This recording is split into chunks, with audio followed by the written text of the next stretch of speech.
Hi, I'm Rema Chandran, the writer and director. I want to be actress, as you saw in that film.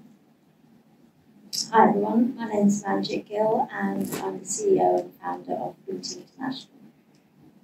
And I'm Vaani, so I'm really glad that you can be here with us today so we can talk a bit about your work and your film. Can you tell us what inspired you to make this film? So about 4 years ago, I attended a conference by Binti, and it just split everything for me.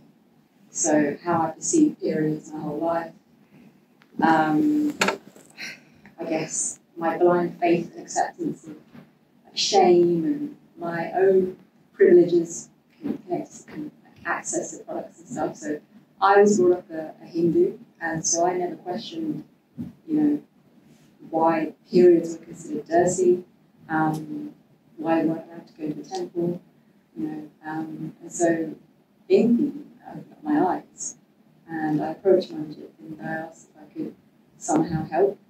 And at the time I was just writing like random little scripts and stuff, but I hadn't actually created anything. So I wrote this very short script, and just as a way to convey all those feelings I was having through film, and as a way to kind of raise awareness to help with Binti's mission.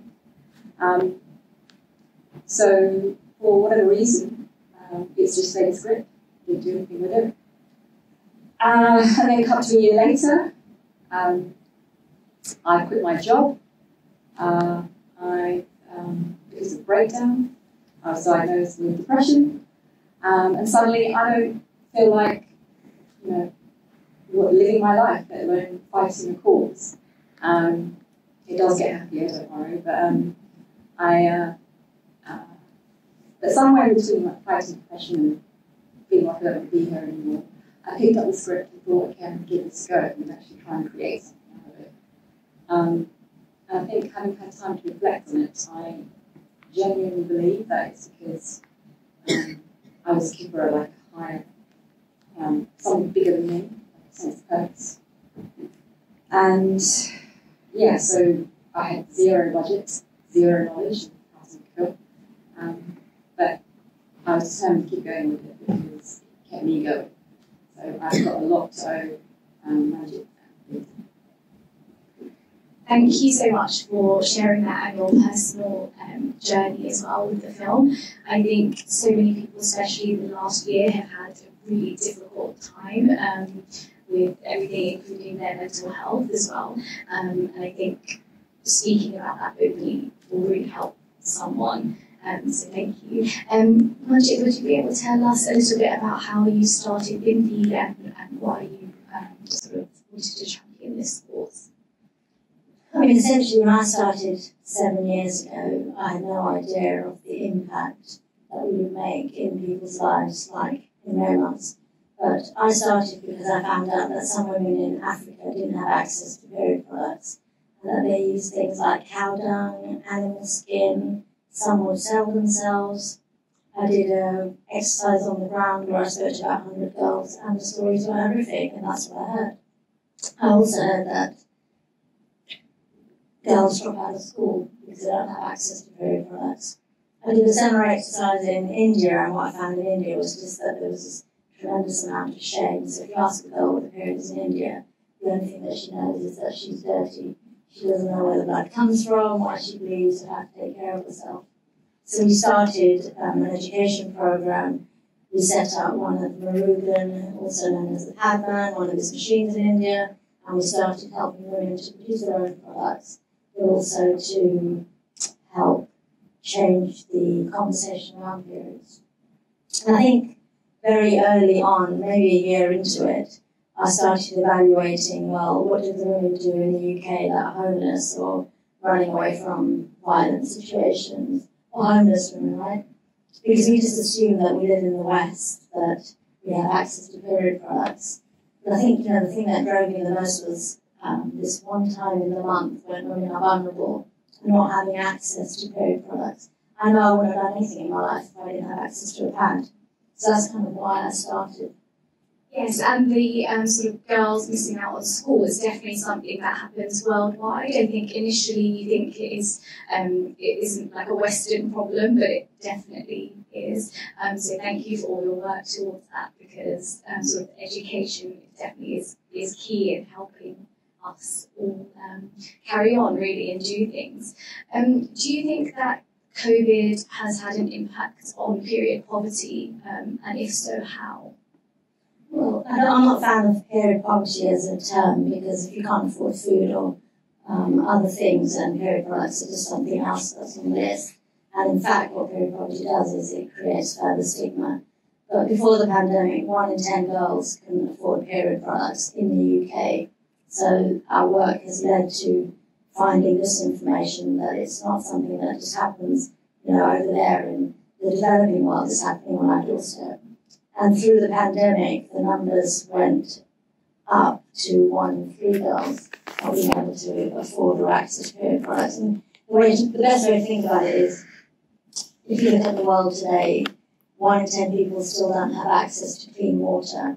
When there's a natural disaster, we do drop food, we do drop water, but we don't drop period products. When the pandemic kicked in and the toilet paper flew off the shelves like rice and pasta, so did period products. When women started losing their jobs and they are on low-income communities, you can see very quickly that either you buy food for the family or you buy period products. And women can spend up to, on average, between, say, £8 and £15 a month just on period products, and also pain relief and everything else that comes with menstruation. Thank you for sharing that. And that just jogged my memory, actually. There was quite a viral tweet that went out around, I think, the first lockdown, when a Tesco store only allowed the sale of essential products, and a young girl went in and she wasn't able to buy tampons. So I thought your film was just so fitting, because it feels like a dystopian nightmare, but it did actually happen like that to us just now. Yeah, I remember she caught up at the time, couldn't quite believe it. Well, it's still quite relevant, because I can hear myself. But yeah, it was, because I think at the time, I think we moved the conversation beyond this now, because it was horrendous well there. But then seeing that last year, yeah, I was like, well, okay, that's real. I know it's sort of life imitating art, but in a scary way, actually. So you've both taken large steps to help break down the taboos that come along with periods and the shame and the stigma. How do you think people can help carry on, do that in their day-to-day lives? I mean, for me, I think it's just having open and safe spaces to have conversations, candid conversations, and start quite early at home. I know that you also mentioned about having people that not just who experience the period, helping get them on board. But yeah, with the taboos and stuff. I mean, when I attended the conference, I went back and told my mum all about it, and I remember she didn't really have an answer as to why they were allowed to touch a picture of God or a picture of a statue of God. She couldn't actually tell me what the actual reason was. So there isn't one. She was also blindly wearing these, dare I say, man-made rituals, and so. And the way that it opened up my eyes, I think that conversation opened my mum's eyes. And, but that can happen in small incremental ways, just having those conversations. And, I very much didn't question anything. Question, and don't give up on the questioning. Don't accept the rituals and the rules that can package up its religion. That's what I mean, personally. And you'll go far. I kind of liken it to a concept in psychology, which is, it's like minority influence, they call it. but that can actually lead to social change. And I think Binti is like a living, breathing example of that. I think so too. Is that what you really wanted to get out of Binti when you started it? Oh, I had no idea where it was going to go. Actually, I just started it because I was really annoyed at the fact that we didn't have access to food products. I didn't set up a charity until nearly a year and a half later. I guess the initial, and when I look back, the initial reason for it was simply just I couldn't imagine living my life without access to food products. About 7 years on, I would say that it's been a fantastic journey, and yeah, it is the passion for life, it's the reason why I'm here, and perhaps this very moment was one of those things that I never knew would happen. And again, with Rema talking about the impact that it's had on her life, she's one of many women that have said that this is the difference that we've created just by talking about something that's as natural as a period. And actually, menstruation is the foundation of life, so in fact, we're all here because someone led once upon a time. And I think if we were to just consider all the things that we can't actually talk about because we're either afraid or what will society think. When I talked about menstruation for the first time with my mum, I was on a project in India. It was the first time I went to India as an adult, although it was just like a few years ago. You know that thing when you go to India and you end up in a village and your mum tells you who you can see. You basically go home from the UK to India in a village. And when I said to her, look, Mum, now that I'm here, I'm going to go and do some research. So I spoke to lots of women. We had interviews on the telephone in Punjabi, in Hindi. And then when I went home, I shared this with my mum. And this really interesting thing came because she could hear the conversations in her own language. But instead of saying, oh my God, like I was expecting her to, she kind of flung the phone across the bed and she said, in Punjabi, she said, like, why do you want to do such a dirty job? And I realised that this was really deeply ingrained. And I just laughed and I thought, okay, this is a representation of what I have in front of me, but it doesn't frighten me. And then about a year later, I was supposed to be on a television show with the Sikh channel, and the presenter is this elderly chap with long beard and turban. And I made the mistake of going to my mum's house the day before, so it was really cold. I was in a onesie and I didn't know that she was going to have guests. So I turned up at my mum's and she said, make sure when you go on television tomorrow that you wear proper clothes. I said, Mum, you're worried about what I'm going to wear. I'm worried about how I'm going to talk to this man in Punjabi about periods. And she said, don't you dare speak to him. Make sure you speak to the girl and speak in English. And so that was kind of the inspiration for me with my mum, because the next day, because the chap actually, when I went on interview, he said, the job is really important, this is fantastic, well done for bringing it up.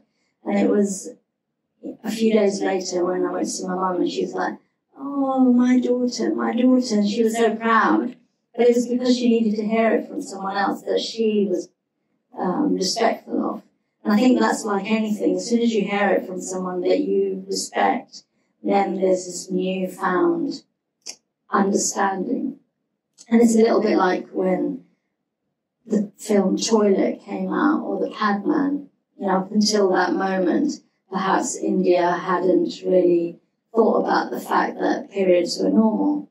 But as soon as Akshay Kumar said, yes, he wore a pad and stuff like that, it kind of changed that conversation.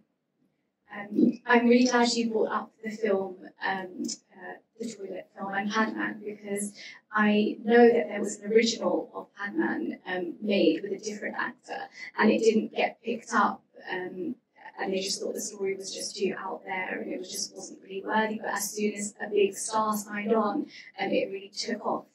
So that sort of led me to my next question as well, was how can we get those who don't have periods to help the cause and really rally and be good allies? I can only talk about what experiences recently. my sister has had a full depth in conversation about pads, tampons, cups, everything with her 8-year-old daughter.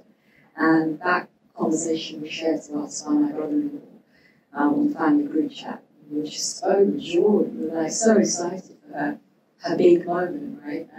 But more importantly, we were excited she'll be ready for that big moment. Now, if we can, I assume the question is more about listening towards, especially men who don't have periods. But if we can have those conversations, a similar conversation with an 8-year-old boy, about the different stages that women go through, I think personally we might start to see a new generation of young men and boys who have a different mindset to menstruation and what women actually go through in different parts of their lives. And so it's about having, again, safe conversations starting at home. My sister's just had a little baby boy, so I'm pretty confident they'll have similar conversations with him when the time comes. Might even be his big sister that has it with him. But I think with anything, whether it's menstruation or whether it's race, starting those conversations early at home on the kitchen table makes all the difference. I completely agree. I think just making the space to have those open, honest conversations, really a non-judgmental area where all kids can learn about these things. Are you working on anything at the moment that you would like to talk to us about? Lovely question. I tend to write when I feel really, really frustrated, which is a lot of the time. But so I like to write things. I've gone from being a very light comedy, romantic type of writer to wanting to write about things that make an impact and has some sort of substance, or even if it's just a small impact. I don't care as long as one person sees it. That's enough for me. So I'll let you know what exactly it is. Thank you. And what about with Binti? Anything exciting coming up that we should look out for? Well, I guess something that's quite exciting that just happened is that we've launched a campaign with Surrey County Council being the first county in England to provide free period products for absolutely anyone that needs them. It's kind of come upon not so much because of the perceived notion that some women don't have access, but like most of us, if we admit it, will say that we use toilet paper in between buying period products. Because actually, I could start my period right now, and I'd probably sit here for half an hour, and then at break I might go to the toilet, and I might use toilet paper. And I just think, when I say that out loud, that most women in the UK use toilet paper to manage their periods, it sounds quite shocking. So this is what the campaign is about. It's to ensure that everybody has access to period products, and just like they do to toilet paper and soap. So Surrey Council we rolled it out, and we started with 50 locations because of the pandemic, but essentially it's across the county. You can walk into any of the locations which you can find on the Binti app, get access to period products. The second, the most important thing is that we've actually managed to start the conversation. So Surrey Council will also have stickers that are up everywhere that will instigate the conversation around period, because you've got to be able to normalise the conversation before you can do anything. Like one of your questions earlier about how do we do this? Like, as a mother, I know that when my son would fall down and hurt himself, I have an option of doing two things. I could go, oh my God, you're bleeding, poor thing, let me try and fix you. Or I could say, oh, it's just a little bit of blood, don't worry, everything's going to be fine. And it's how you treat that conversation, right? You either give them the courage and the knowledge to know that everything's okay, or you go, oh my God, what am I going to do with it? And it's the same thing for menstruation. So the earlier you normalise that conversation, the easier it becomes for boys to become men that become empathetic to that conversation. So I know it sounds really crazy, but we've created such historical momentum, where in the past it was a problem around menstruation that was in Africa and India, but now we've brought it to home in the UK because 1 in 3 girls not having access to period products is just not good enough. So yeah, that's the first of, we hope, many launches. But oh my God, we just launched a film at the UK Asian Film Festival, so it's just another one of those fantastic wins. Yes, and the festival is so glad and so happy to be able to have you both here and have your film here.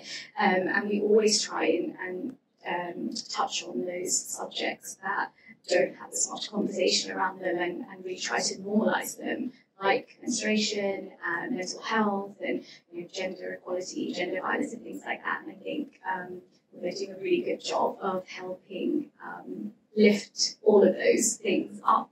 I asked a very similar question. Do you have anything you would tell your younger self around periods, kind of looking back on how you approached them at the time?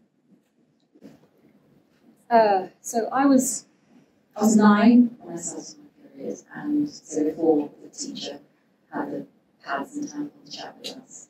So when I started bleeding down there, I was convinced I was dying. And then when I realised I wasn't, and I had to live with it for once a month for the most part of my adult life, I hated it and I didn't know what to do with it. I have inconsistent periods, so she turns up whenever she feels like it. And so my concern was always leaking. I had a horrifying, what felt like horrifying at the time, event my teens, social events, and I full-on leaked, and I had no idea what I had until an auntie came up to my mum and did her civic duty and whispered in her ears, and this mortifying incident happened, and that kind of stuck with me.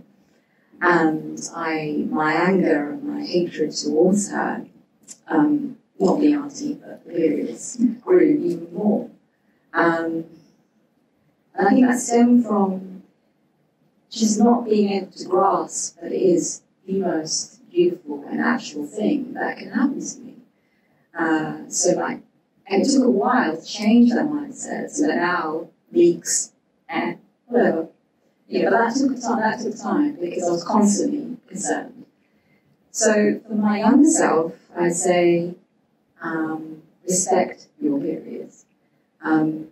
She's a part of you. She'll be with you for a while. So make friends with her and don't treat her like Preet Patel treats humans.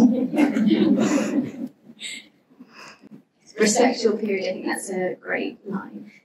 Manjit, do you have anything? It's funny because actually we were in a meeting a couple of months ago and we were talking about the fact that most women are absolutely terrified of the fact that they might leak. And the chap said to us on the side of the table, he's like, Are you sure like women really care if they leak? And we just looked at each other and thought, oh my God, this is so difficult. But if I was to speak to my younger self, I would say things like, the most important thing is understanding your body, right, from everything. And we don't ask enough questions, obviously, when we go and see medical experts. We listen to what people tell us about how we look and what we say and all those things, and essentially none of it really matters. I should know what a normal period is. I should take a record of it. I should know. I won't know until I take a record of it and I see what my cycle has been like for maybe a month, 2 months, a year, 10 years. I'll reflect back and I'll be like, okay, this is what my normal period is. And it's like that for everything, right? It's what are we doing when we eat? What kind of foods are we eating? How does that impact my cycle? What are people saying? For example, do you know that you should probably just stay away from people that are irritating you in week 3 of your cycle? That we're actually on our cycle every day of the week, right? And it's knowing where you are in a cycle, because then you'll be able to look at the things that affect you on a day-to-day basis, because our hormones go out the window. But it's also not it's also not caring about what other people think, because we are who we are. We're all very unique. We all look, feel the way that we do, and ultimately, if I knew what I know today when I was younger, then I really wouldn't care about anything around my body. I would just make sure that I'm fit and healthy and take care of myself.